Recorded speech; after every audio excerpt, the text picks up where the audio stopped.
Assalamualaikum warahmatullahi wabarakatuh.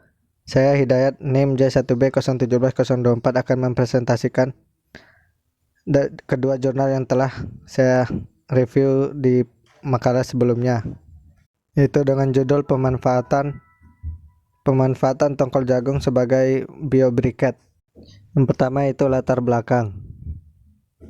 Biomasa merupakan sumber energi organik dan terbarukan. Biobriket ini adalah salah satu sumber energi paling awal umat manusia, terutama di daerah pedesaan, di mana seringkali menjadi satu-satunya sumber yang dapat diakses dan terjangkau. Tongkol jagung adalah contoh limbah biomasa yang berasal dari tumbuhan dan tersedia melimpah di Indonesia, tetapi masih belum banyak yang memanfaatkannya sebagai bahan bakar alternatif. Pemanfaatannya itu sendiri terutama di masyarakat pedesaan pada dasarnya sebagai bahan bakar langsung, ada juga sebagai pakan ternak. Sedangkan pembuangannya dengan cara pembakaran terbuka atau dibuang dengan dibiarkan membusuk di lahan pertanian. Potensi besar tersebut masih belum dimanfaatkan sepenuhnya untuk pembangkitan energi, terutama di daerah pedesaan di negara berkembang di mana terdapat banyak sisa pertanian, yaitu contohnya limbah dari tongkol jagung. Kedua, pembahasan. Energi baru terbarukan (EBT) merujuk pada energi alternatif sekaligus energi berkelanjutan atau sustainable yang dapat diperbarui dan ramah lingkungan. EBT itu sendiri memiliki berbagai jenis, yaitu energi matahari, energi air, angin, biogas, panas bumi, dan lain sebagainya. EBT sendiri tidak selalu sempurna karena memiliki kelebihan dan kekurangan. Untuk kelebihan EBT selalu ada.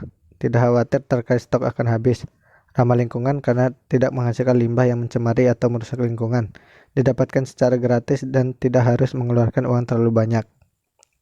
Biobriket adalah biomasa yang dipadatkan agar diperoleh bentuk yang lebih seragam daripada biomasa. Bahan baku biobriket yang digunakan adalah limbah padat organik rumah tangga, serbuk kayu sengon, dan limbah hasil pertanian. Biobriket dibandingkan dengan pembakaran biomasa secara langsung menghasilkan panas lebih tinggi per satuan volume, serta memudahkan transportasi karena biobriket dibuat dengan menekan limbah biomasa menjadi bentuk tertentu dan lebih padat. Karakteristik biobriket yang harus diperhatikan saat pembuatan briket adalah sebagai berikut. Yang pertama, kelembaban, di mana kadar air ditentukan dengan metode kering oven sesuai dengan ASTM D24416. Setiap briket ditimbang dan kemudian dikeringkan dalam oven pada suhu 105 lebih kurang 3 derajat Celcius sampai masa konstan dalam 24 jam. Kerugian dalam masa dinyatakan sebagai presentasi masa kering oven akhir diambil sebagai kadar air briket. Yang kedua, masa jenis. Masa briket dihitung dengan membagi masa briket dengan volumenya. Volume ditentukan dengan mengukur diameter, tinggi, dan diameter seluruh pusat pada titik yang berbeda menggunakan kaliper vernier. Sedangkan massa diukur dengan timbangan digital. Masa jenis briket ditentukan 30 hari setelah proses pembuatan briket.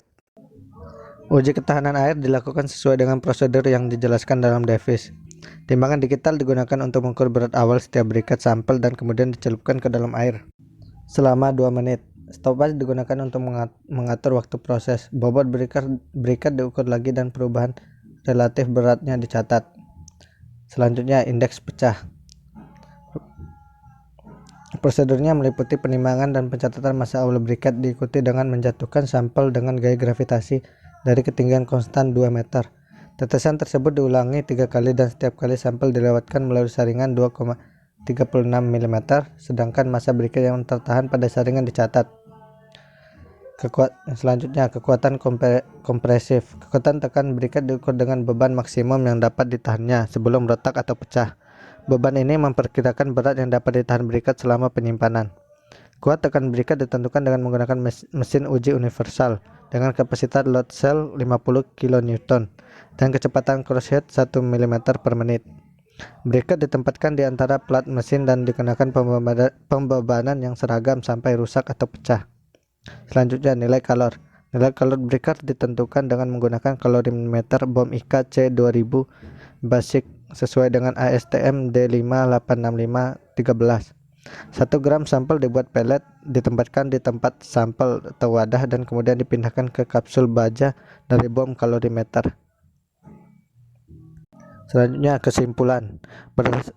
Berdasarkan dari penjelasan pembahasan atas dapat disimpulkan bahwa biobriket adalah biomasa yang dipadatkan agar diperoleh bentuk yang lebih seragam daripada biomasa. Bahan baku biobriket yang digunakan adalah limbah padat organik rumah tangga, serbuk kayu sengon, dan limbah hasil pertanian. Biobriket dibandingkan dengan pembakaran biomasa secara langsung menghasilkan panas lebih tinggi per satuan volume serta memudahkan transportasi karena biobriket dibuat dengan menekan limbah biomasa menjadi bentuk tertentu dan lebih padat.